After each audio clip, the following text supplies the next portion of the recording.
दोस्तों स्वागत है आप सभी का अपने YouTube channel Z for teach के एक नए वीडियो में। दोस्तों आज की इस वीडियो में हम लोग जो मैट्रिक का एग्जाम 17 फरवरी को 2026 वाला एग्जाम जो होने वाला है, जहां दोस्तों 17 फरवरी को आपका जो हिंदी का एग्जाम होने वाला है मैट्रिक का, उसके लिए इस वीडियो में हम लोग 100 काफी इंपॉर्टेंट क्वेश्चन देखने वाले हैं, जो आपको 17 तारीख को 17 फरवरी को 100% दोस्तों कई क्वेश्चन आपको वहां देखने को मिलेंगे।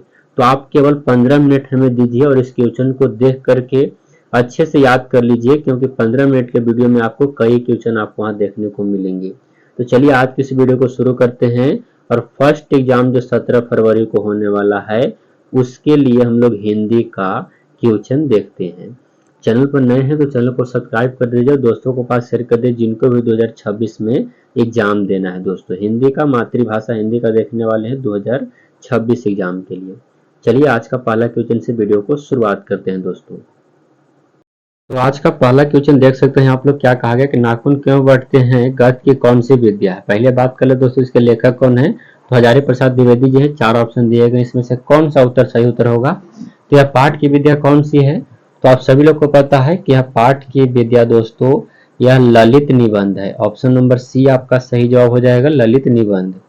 तो चलिए तो अगला क्वेश्चन देखेंगे, नाखून क्यों बढ़ते हैं, नाखून क्यों बढ़ते हैं यह प्रश्न लेखक के किसने पूछा था। तो उसकी बेटी पूछी थी। ऑप्शन नंबर सी आपका राइट आंसर हो जाएगा। आगे देखिएगा, बहादुर पर चोरी का आरोप कौन लगाता है। तो बहादुर पर चोरी का आरोप कौन लगाते हैं। तो पहला बात कर ले, उस पर चोरी का आरोप कितना रुपया का लगा था। तो 11 रुपये चोरी का आरोप लगा था उस पर, 11 रुपया का। कौन लगाए थे। तो निर्मला के रिश्तेदार। कहीं ऑप्शन में है तो वही सही उत्तर हो जाएगा, निर्मला का रिश्तेदार। चलिए, अमरकांत का जन्म हुआ था कब। तो 1925 ईस्वी में इनका जन्म हुआ था, याद रखिएगा 1925 में। आगे बढ़िएगा दोस्त, नागरी लिपि पाठ के लेखक कौन है। तो नागरी लिपि पाठ के लेखक कौन है, सही जवाब गुणाकर मूल्य। ऑप्शन नंबर बी आपका राइट आंसर हो जाएगा। आगे बढ़िएगा दोस्त, अगला क्वेश्चन देखते हैं, हजारी प्रसाद द्विवेदी द्वारा रचित पाठ कौन सा है। तो हजारी प्रसाद द्विवेदी द्वारा रचित पाठ कौन सा है, सही उत्तर नाखून क्यों बढ़ते हैं। ऑप्शन नंबर ए आपका राइट आंसर हो जाएगा। चलिए आगे बढ़िएगा, अगला है दोस्त, हजारी प्रसाद द्विवेदी का जन्म कब हुआ था। तो इनका जन्म 1907 में हुआ था। Option number A. अगला क्वेश्चन है कि पुराने का मोह सब समय वांछनीय ही नहीं होता, किस लेखक की पंक्ति है। तो किस लेखक की पंक्ति है। तो हजारी प्रसाद द्विवेदी जी का है, ऑप्शन सी।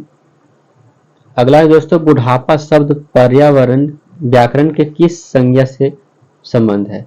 तो बुढ़ापा पूछा गया है, बुढ़ापा ध्यान दीजिएगा, बुढ़ापा भाववाचक संज्ञा है। ऑप्शन बी आपका सही जवाब हो जाएगा। अगला है कि लेखक के रिश्तेदार ने बहादुर पर क्या आरोप लगाया था। तो मैंने आप सभी को पीछे बताया कि पैसे चुराने का आरोप लगा था, 11 रुपये का। Option A. अगला क्वेश्चन है दोस्तों, मेरे बिना तुम प्रभु पाठ के लेखक कौन है। तो मेरे बिना तुम प्रभु पाठ के लेखक जो है दोस्तों रेन मारिया रिल्के हैं। ऑप्शन नंबर डी आपका सही जवाब हो जाएगा। आगे बढ़िएगा दोस्त, अगला है कि तत्पुरुष समास का उदाहरण कौन नहीं है। तो राजपुत्र यह एक कर्मधार समास है। अगला है कि अव्ययी भाव समास में पद प्रधान होता है, तो पूर्व पद प्रधान होते हैं। Option A. अगला क्वेश्चन देखिएगा, दही वाली मंगमा पाठ के लेखक कौन है। तो दही वाली मंगमा पाठ के लेखक कौन है। तो सही उत्तर दोस्तों क्या हो जाएगा, श्रीनिवास जी हैं। ऑप्शन नंबर ए आपका राइट आंसर। अगला क्वेश्चन देखिएगा दोस्त, अगले क्वेश्चन पर बढ़ेंगे हम लोग। वीडियो को लाइक नहीं किए हैं तो लाइक कर दीजिए। सर्वनाम का भेद कौन है। तो सर्वनाम का भेद जो नीचे दिए गए सारे के सारे तीनों के तीनों यह संज्ञा का भेद है। ऊपर वाला सर्वनाम का भेद है संबंधवाचक। Option A. तीन बेटे की माँ कौन थी। तो सीता तीन बेटे की माँ। ऑप्शन नंबर बी आपका राइट आंसर। निम्नलिखित में एक सर्वनाम है, तो वह सर्वनाम है। अगला है कि रामधारी से दिनकर रचित पाठ कौन सा है। तो सभी को पता है कि रामधारी से दिनकर जी का जो पाठ है, कविता है, वो जनतंत्र का जन्म है। ऑप्शन नंबर बी आपका सही उत्तर हो जाएगा। द्वंद्व समास कौन है। द्वंद्व समास आपसे पूछा गया जिसके दोनों पद प्रधान होते हैं, उसे द्वंद्व समास कहते हैं। तो दिन रात है। Option number C. अगला देखिएगा दोस्त, द्रव्यवाचक संज्ञा का उदाहरण है। द्रव्यवाचक संज्ञा का उदाहरण कौन है। तो तेल है। ऑप्शन सी आपका राइट आंसर हो जाएगा। आगे बढ़िएगा दोस्त, अगला क्वेश्चन पर बढ़ेंगे हम लोग। चलिए तो आगे क्वेश्चन देखते हैं 21 नंबर, सरहपात की कृति है। सरहपात की कृति है तो दोहा कोश है। Option number A. अगला देखिएगा, बाबा साहेब भीमराव अम्बेडकर का जन्म किस राज्य में हुआ था। तो सही उत्तर मध्य प्रदेश में हुआ था, ऑप्शन नंबर बी आपका राइट आंसर हो जाएगा। आगे देखिएगा दोस्त, अगला क्वेश्चन पर बढ़ेंगे हम लोग। कविता नहीं है, कौन कविता इनमें से नहीं है? तो नौबत खाने में इबादत कविता नहीं है, बाकी सारे के सारे आपको कविता दिए गए हैं। नौबत खाने में इबादत व्यक्ति चित्र है। बहादुर शीर्षक कहानी के लेखक कौन? तो अमरकांत जी हैं, ऑप्शन नंबर ए। अयोध्या के राजा दशरथ के 4 पुत्र थे, कौन पदबंध है? तो यह दोस्तों संज्ञा पदबंध है, याद रखिएगा। समूह शब्द का पर्यायवाची शब्द क्या हो जाएगा? तो समूह का पर्यायवाची शब्द क्या हो जाएगा? सही उत्तर दोस्तों संघ, इसका राइट आंसर हो जाएगा। आगे बढ़िएगा दोस्त, श्रम विभाजन और जाति प्रथा के लेखक कौन हैं? तो श्रम विभाजन और जाति प्रथा के लेखक भीमराव अंबेडकर जी हैं, ऑप्शन नंबर बी आपका राइट आंसर हो जाएगा। डॉक्टर भीमराव अंबेडकर ने किस प्रथा को आर्थिक पहलू से भी खतरनाक माना है? तो किस प्रथा को? सही जवाब जाति प्रथा को माने हैं, ऑप्शन नंबर सी। अगला है कि श्रम विभाजन और जाति प्रथा गत की कौन सी विद्या है? तो यह एक निबंध है। निम्नलिखित शब्द में कौन सा शब्द भाववाचक संज्ञा है? भाववाचक संज्ञा की बात कर रहा है, तो गरीबी आपको नजर आ रहा है, वह एक भाववाचक संज्ञा है। ऑप्शन डी आपका सही उत्तर हो जाएंगे। अगला देखिएगा दोस्त, दूध कौन सी संज्ञा है? तो द्रववाचक संज्ञा है, ऑप्शन नंबर ए। विशेषण के कितने भेद होते हैं? तो सभी को पता है कि 4 भेद होते हैं विशेषण के। अगला दोस्तों क्या क्वेश्चन कहा गया है, ध्यान से देखिए। मेरा धर्म कैद खाने का धर्म नहीं है, किस पाठ की पंक्ति है? तो सही उत्तर क्या हो जाएंगे दोस्त? मेरा धर्म कैद खाने का धर्म नहीं है, तो शिक्षा और संस्कृति की है, जो कि महात्मा गांधी जी इसके लेखक हैं। गुरु नानक के किस धर्म का प्रवर्तक क्या है? तो सिख धर्म के प्रवर्तक हैं, ऑप्शन नंबर ए। आध्यात्मिक शिक्षा से गांधी जी का क्या अभिप्राय है? आध्यात्मिक शिक्षा से सही उत्तर हृदय की शिक्षा दोस्तों। चलिए आगे देखिएगा दोस्त, अगला क्वेश्चन क्या कहा गया कि अंबेडकर के अनुसार भाईचारे का वास्तविक रूप क्या है? तो अंबेडकर के अनुसार भाईचारे का वास्तविक रूप जो कहें, दूध और पानी के मिश्रण की तरह होता है भाईचारे का रूप। अगला, जाति प्रथा स्वाभाविक विभाजन नहीं है, क्यों? क्योंकि यह दोस्तों मनुष्य की रुचि पर आधारित नहीं होने के कारण स्वाभाविक विभाजन नहीं है, ऑप्शन नंबर ए। मोटर को कोई खतरा हो सकता था, तो किससे हो सकता था? तो खोखा से, ऑप्शन नंबर ए। चलिए आगे बढ़िएगा। अगला है कि समूहवाचक संज्ञा है, समूहवाचक संज्ञा कौन है दोस्त? तो सही उत्तर अंगूर, ऑप्शन नंबर बी आपका सही जवाब हो जाएगा। चलिए आगे बढ़िएगा। हितोपदेश का जर्मन भाषा में अनुवाद किसने प्रकाशित करवाया है? सही उत्तर क्या देंगे? हजारी प्रसाद द्विवेदी जी, ऑप्शन नंबर आपका बी। राम ने रोटी खाई वाक्य में क्रिया किसके द्वारा होगा? तो कर्ता क्रिया होगा, ऑप्शन नंबर ए आपका सही जवाब। लोहा शब्द क्या है? लोहा क्या है? तो पुल्लिंग है, ऑप्शन नंबर बी आपका सही जवाब।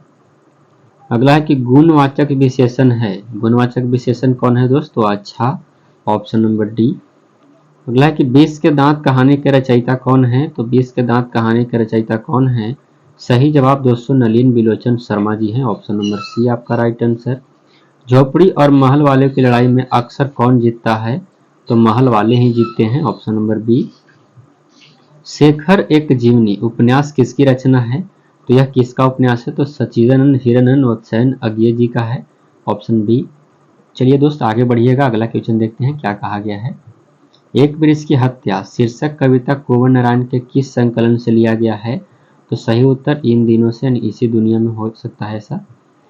कवि बीरेन डंगवाल के अनुसार जीवन में महत्वपूर्ण क्या है? तो सही उत्तर दोस्तों उनके अनुसार संघर्ष, ऑप्शन नंबर डी। विद्या अक्षर शीर्षक काव्य संकलन किसकी रचना है?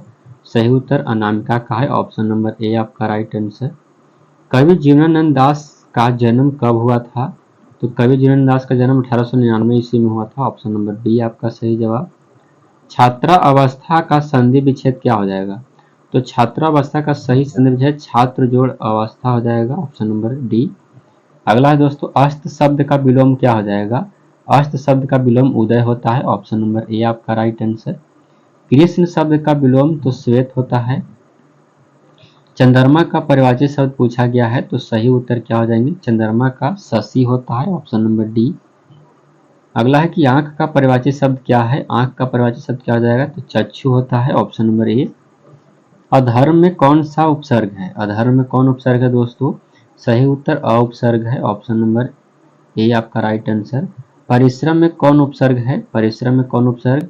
सही उत्तर आपके राइट आंसर क्या हो जाएंगे दोस्त? परिश्रम में जो उपसर्ग है वो परि उपसर्ग है, ऑप्शन नंबर ए आपका सही जवाब। लिखाई में कौन प्रत्यय है? तो लिखाई में कौन प्रत्यय है? तो आई प्रत्यय है। ऑप्शन नंबर डी आपका सही जवाब। अगला है कि झूला शब्द में कौन प्रत्यय है? झूला में कौन है? आ प्रत्यय। ऑप्शन डी आपका राइट आंसर हो जाएगा। भाई बहन कौन समास है? तो भाई बहन द्वंद्व समास है। बेमन शब्द कौन प्रत्यय है समास है? तो यह एक नज समास है। Option number D. देवालय शब्द कौन समास है? देवालय कौन समास है दोस्तों? तो तत्पुरुष समास है। ऑप्शन नंबर ए आपका राइट आंसर हो जाएगा। भारत से हम क्या सीखे? पाठ गत की कौन सी विद्या है? तो यह कौन सी विद्या है दोस्तों? सही उत्तर आपके राइट आंसर क्या हो जाएंगे? भाषण यह है। चलिए आगे देखिएगा। दशानन है, दशानन क्या है? तो बहुब्रीहि है। ऑप्शन नंबर सी आपका राइट आंसर हो जाएंगे। प्रत्येक शब्द कौन समास है? तो अव्ययी भाव समास है। अगला है कि मुख चंद्र शब्द कौन समास है? तो मुख चंद्र कौन समास है दोस्तों? कर्मधारय समास है। Option number A. किसे बाबा साहेब के नाम से पुकारा जाता है? तो बाबा साहेब के नाम से भीमराव अंबेडकर जी को जानते हैं। अगला है कि भारत में जाति प्रथा का मुख्य कारण क्या है? तो भारत में जाति प्रथा का मुख्य कारण क्या है? बेरोजगारी है। Option C. श्रम विभाजन और जाति प्रथा शीर्षक पाठ के लेखक के नाम क्या है? तो भीमराव अंबेडकर जी हैं। अगला है भीमराव अंबेडकर के चिंतन एवं रचनात्मक प्रेरक व्यक्ति कौन थे? सही उत्तर आपके राइट आंसर आपके तीनों के तीनों सही हो जाएगा, यानी इनमें से सभी आपके राइट आंसर हो जाएंगे। अगला देखिएगा, हु आर सुधराज किनकी रचना है? तो हु आर सुधराज जो रचना है दोस्तों भीमराव अंबेडकर जी का ही है। ऑप्शन ए आपका सही जवाब। अगला है ईश्वर पेटलीकर किस भाषा के लोकप्रिय कथाकार हैं? तो ईश्वर पेटलीकर जी है दोस्तों जो हैं वो कथाकार हैं गुजराती के। ऑप्शन सी आपका राइट आंसर। ढाते विश्वास में किस बांध के टूटने का प्रसंग आया है? सही जवाब आपके क्या हो जाएंगे दोस्त? राइट आंसर हो जाएगा। इसमें जो आया है किस टूटने का, किस बांध का? तो आप सभी लोग को पता है कि दलेई बांध टूटने की चर्चा है। ऑप्शन नंबर ए सही जवाब हो जाएगा दोस्त। आगे बढ़ने का प्रयास करेंगे, उससे पहले वीडियो को अभी तक लाइक नहीं किए हैं तो लाइक कर दीजिए। मंगमा को किसके साथ विवाद था? मंगमा को बहू नजमा के साथ विवाद था। ऑप्शन नंबर सी। संतू मछली लेकर क्यों भागा? तो संतू मछली लेकर क्यों भागता है?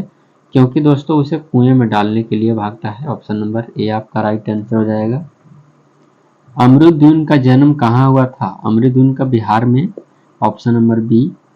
विनोद कुमार शुक्ल के उपन्यास का नाम क्या है? तो सही उत्तर क्या हो जाएंगे दोस्तों? नौकर की कमीज। ऑप्शन नंबर सी आपका राइट आंसर हो जाएगा। आगे देखिएगा, अशोक वाजपेयी के माता पिता का नाम क्या था? तो सही उत्तर क्या हो जाएंगे दोस्तों? अशोक वाजपेयी के माता पिता का नाम क्या था आपको ये बताना है। तो 78 नंबर क्वेश्चन का निर्मला देवी और परमानंद वाजपेयी था। मैक्स मुलर कहाँ के रहने वाले थे? तो जर्मनी के। Option number B. आगे बढ़िएगा दोस्त, अगला क्वेश्चन देखते हैं। मैक्स मुलर के अनुसार सच्चे भारत के दर्शन कहाँ हो सकते हैं? तो सच्चे भारत के दर्शन जो हो सकते हैं दोस्तों वह ग्रामीण भारत में हो सकता है। ऑप्शन नंबर डी आपका सही जवाब। चलिए आगे बढ़िएगा दोस्त, अगला क्वेश्चन देखते हैं क्या कहा गया है। सही उत्तर क्या हो जाएगा? डी। सच्चे भारत के दर्शन ग्रामीण में ही हो सकते हैं मैक्स मुलर जी के अनुसार। 20 के दांत कहानी का प्रमुख पात्र कौन है? तो सही उत्तर खोखा। Option number B. ऐसे सेन साहब भी अब लगा सकते हैं। खोखा को 2 दांत किसने तोड़े? तो मदन तोड़ा था। Option number B. अगला है कि विवाद शब्द है पुल्लिंग है। ऑप्शन नंबर बी आपका राइट आंसर हो जाएगा। चलिए आगे बढ़िएगा दोस्त, अगला क्वेश्चन देखते हैं। बाबा साहेब भीमराव अम्बेडकर का जन्म कब हुआ था? तो 14 अप्रैल 1891 ईस्वी को हुआ था। ऑप्शन नंबर ए आपका सही जवाब। दही वाली मंगमा कहानी के लेखक कौन है? तो श्रीनिवास जी हैं। दही वाली मंगमा किस भाषा से अनुदित कहानी है? तो सही उत्तर कन्नड़ से। ऑप्शन नंबर डी आपका राइट आंसर। मैक्स मुलर का जन्म कब हुआ था दोस्त? तो याद रखिएगा 1823 ईस्वी में। Option number A. दारिस क्या है? तो दारिस सोने के सिक्के है। ऑप्शन नंबर ए आपका राइट आंसर। गायक का स्त्रीलिंग रूप क्या हो जाएगा? गायिका हो जाएगा। Option number A. चलिए आगे बढ़िएगा दोस्त। लिखावट शब्द है, लिखावट क्या है? तो स्त्रीलिंग है। Option number A. द्रववाचक संज्ञा का उदाहरण कौन सा है? तो तेल है। ऑप्शन नंबर ए आपका सही उत्तर हो जाएगा। व्यंजन के कितने प्रकार होते हैं? व्यंजन के कितने? 3 प्रकार होते हैं। ग का उच्चारण स्थान क्या होता है? तो कंठ होता है। सेन साहब की नई मोटर कार कितने की थी? तो 7,500 की इनकी मोटर कार थी, 7500 की। कारक के कितने भेद होते हैं? 8 भेद होते हैं, सभी को पता है। अगला देखिएगा दोस्त, बीस के दांत कैसी कहानी है? ऐतिहासिक कहानी है। भारत से हम क्या सीखे भाषण हिंदी रूपांतरण कौन किए हैं? तो डॉक्टर भवानी शंकर त्रिवेदी जी किए हैं। अगला है कि मैक्स मुलर कहाँ के रहने वाले थे? तो जर्मनी के। अगला क्वेश्चन है गिरधर लाल का बेटा का क्या नाम था? तो मदन, ऑप्शन सी। सेन साहब की नई मोटर कार किस रंग की थी? तो यह एक काले रंग की थी। ऑप्शन नंबर ए आपका राइट आंसर हो जाएगा दोस्त। तो दोस्तों मैंने आप सभी को टॉप 100 क्वेश्चन कराए जो आपके 17 फरवरी के एग्जाम में 100% आने के चांसेस है दोस्तों। तो आप लोग पता है कि मैट्रिक एग्जाम 17 से होने वाला है, तो उनके पास दोस्तों को शेयर करिएगा जिनका भी मैट्रिक एग्जाम देना है 2026 में। यहाँ तक देखने के लिए आपके बहुत बहुत धन्यवाद दोस्तों। उम्मीद करते हैं वीडियो आपको पसंद आया होगा। वीडियो को लाइक कर दीजिएगा और चैनल को सब्सक्राइब कर दीजिएगा। मिलते हैं नेक्स्ट वीडियो में, तब तक के लिए जय हिंद प्यार दोस्तों।